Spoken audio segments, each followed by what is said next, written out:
تشبیہ کی دوسری مثال اب دیکھیں گے، کنویں کا پانی شہد کی طرح میٹھا ہے۔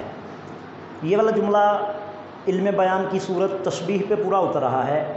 اب اگر ہم اس کے اجزاء الگ الگ کر کے دیکھیں، مطلب 5 ارکان اس کے اگر ہم الگ کریں تو سب سے پہلے ہم مشبہ ڈھونڈیں گے، تو مشبہ اس جملے میں ہے پانی۔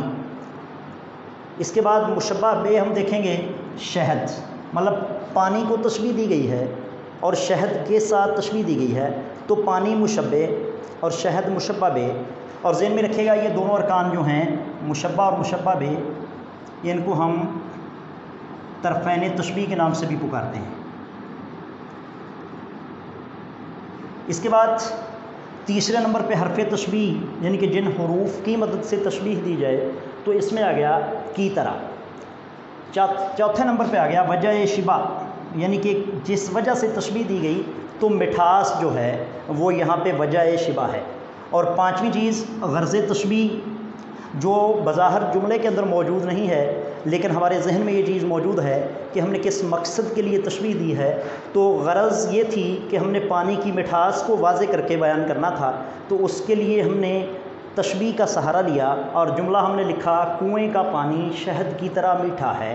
5 ارکان ہم نے اس کے الگ کر لیے۔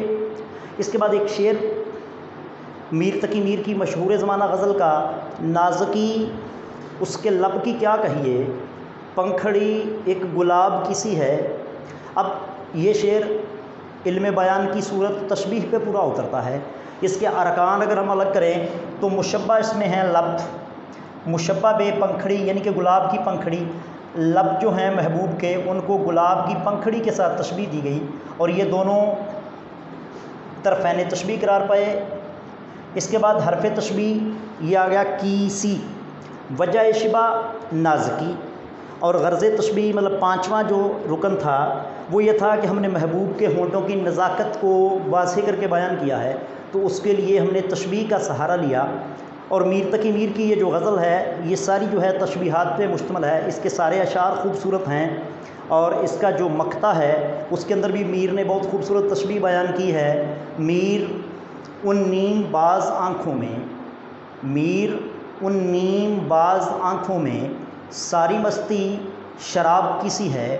اب اس والے شعر میں بھی آنکھوں کو شراب کے ساتھ مماثل قرار دیا گیا، مطلب آنکھیں مشبہ، شراب مشبہ بے، مستی وجہ شبہ، کی سی حرف تشبیہ، اور محبوب کے چہرے کی زیارت کے بعد، محبوب کی آنکھوں کو دیکھنے کے بعد جس طرح کا خمار، جس طرح کی مستی، جس طرح کی کیفیت شاعر پہ طاری ہوتی ہے اس کو بیان کرنے کے لیے یہ والا شعر کہا گیا۔